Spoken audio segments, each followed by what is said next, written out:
maravilha, ela tem documento disso. Do resto ela não tem. Ela partiu desse fato, que a mulher do ministro Moraes tem um contrato aí, né, para advogar a favor do Banco Master, para essa outra tese, que ela está tentando comprovar, até agora só tem off, que é de que o ministro Alexandre está instando a favor dos interesses da mulher dele, junto ao Banco Central, à Polícia Federal, a gente está vendo aí, todos eles cupinchas do Lula, veja bem o que está ali na frente, tá bom? O Lula, segundo a mídia, que já entrou nessa a ponto de ressuscitar, inclusive, o Sérgio Moro. Ao longo das últimas semanas, nós também procuramos saber qual serviço efetivamente foi prestado, fizemos pedidos de lei de acesso à informação, via lei de acesso à informação, para o CAD, para o Banco Central, para a Receita Federal, para todos os órgãos públicos citados no contrato, em que diz que o escritório deveria defender os interesses do Vocaro e do banco frente a esses órgãos públicos. As respostas que nós obtivemos até agora são de que a Viviane Barça de Moraes, nem ninguém do escritório, apresentou petição, documento, pedido de reunião ou entrou como parte em nenhum processo relativo ao Master, nem sobre aquisição, nem sobre nenhum outro processo relativo ao Master, nesses órgãos determinados, né, e descritos no contrato. Então, essa é a situação. Existe um contrato com a mulher do ministro Alexandre de Moraes, e a gente ainda não identificou qual foi o serviço prestado, nem o escritório, nem o ministro prestaram essa informação. E existe essa reunião que, realmente, o ministro diz na nota que discutiu exclusivamente a Lei Magnitsky. Mas veja, Júlia, que ele comentou sobre uma reunião que foi feita com o Febraban, executivos do Itaú, executivos do BTG Pactual, e por um acaso eu fiz uma reportagem sobre essa reunião na época, e essa reportagem foi publicada no blog dia 11 de agosto, ela se refere a uma reunião ocorrida na primeira semana de agosto, 6 ou 7 de agosto, dias depois da Magnitsky, que ocorreu no dia 30 de julho. Nós estamos falando de uma outra reunião. A reunião a qual eu me refiro não é a reunião a que o ministro Alexandre de Moraes está se referindo. É uma outra reunião, até porque essa reunião que eu estou contando é uma reunião em que estavam Alexandre de Moraes e Galípolo. Não havia nem por que discutir a situação do Banco Master numa espécie de conselho para esclarecer o ministro sobre a Magnitsky, né? Então, isso é um ponto. O que o ministro está falando é uma coisa, o que a matéria diz é outra coisa. Isso é uma questão. A outra coisa é a nota do Banco Central.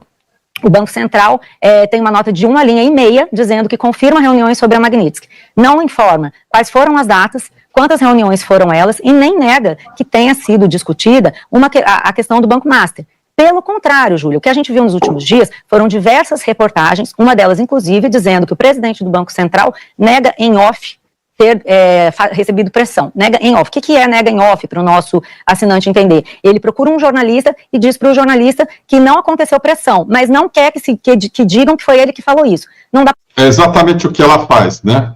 Ela está dando aqui a letra do método dela. A Malu Gaspar, ela é a pessoa ideal quando grupos econômicos muito poderosos querem manifestar uma insatisfação e a procuram para tentar queimar alguém. E aí dá-lhe fofoca, dá-lhe bastidor, dá-lhe qualquer coisa que ela vai publicar. Só para ilustrar, em 2023, ela publicou a seguinte matéria, tá? Indicação de economista do PT para presidir IBGE coloca em alerta a equipe de Simone Tebet. Ela estava falando do Márcio Postman.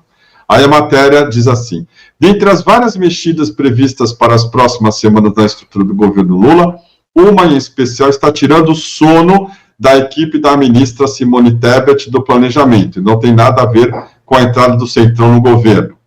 Trata-se da pretensão do presidente Luiz Inácio Lula da Silva de nomear o economista Márcio Postman para presidir o Instituto Brasileiro de Geografia e Estatística, o IBGE, que está sob o comando de um interino desde janeiro. Um instituto que no governo Jair Bolsonaro ficava sob a batuta do Ministério da Economia de Paulo Guedes, agora está no Planejamento. O nome de Postman passou a circular no Palácio do Planalto há algumas semanas e sua indicação está sendo atribuída a Paulo Okamoto, presidente da Fundação Perseu Abramo, do PT, e amigo de décadas de Lula. Sempre esse tom suspeitoso e conspiratório, tá? O Paulo Okamoto é o ladrão que cuidava lá do Instituto Lula, tá? Que está por trás da indicação do Postman, que de resto foi muito acertada e está lá no IBGE, não está acontecendo nada, é mais uma matéria que não deu certo. Ela vive de balão de ensaio. E aí, só para ilustrar os métodos, ela vai indo, né? Porque segue uma coisa bem estruturada. Assim, em tese, cabe à ministra do Planejamento quem escolhe e nomeia o presidente do IBGE. a menos, é claro, que Lula faça questão de ter o economista no posto. Nesse caso, estará instalada uma saia justa e, muito provavelmente, uma crise, Vinícius. Uma vez que, no planejamento, Postman tem a possibilidade de vir a comandar o IBGA e ser tratada a gestão dele como um desastre, entre aspas. Ou seja, alguém disse isso para ela.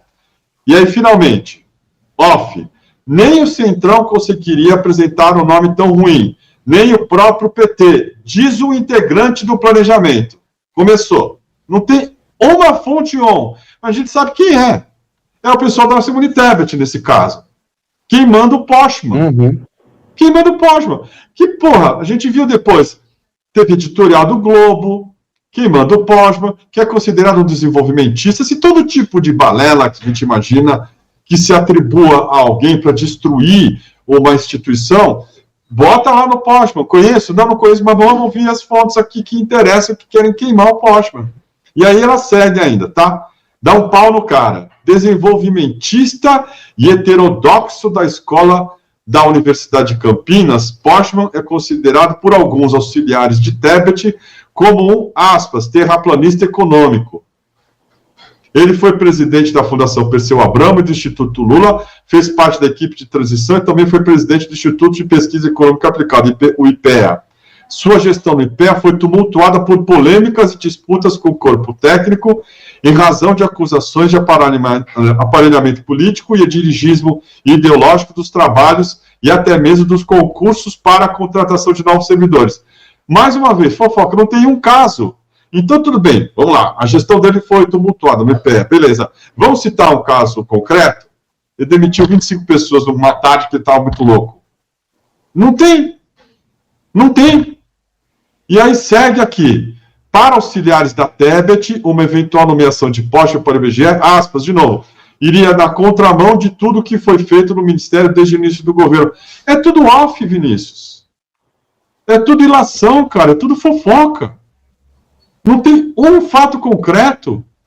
Aí há quem cite, inclusive, o temor de que, uma vez no IBGE, Postman possa querer seguir o exemplo do Instituto Nacional de Estatísticas e Censos, o INDEC argentino, que maquiava dados durante os governos de Néstor e Cristina Kirchner para manter a taxa de inflação anual em 10% ao ano. O Postman, então, antes de assumir a Malu Gaspar, tentou queimá-lo com base em fofocas, com base nesse método que vocês estão vendo aqui, lavajatista, de fazer jornalismo.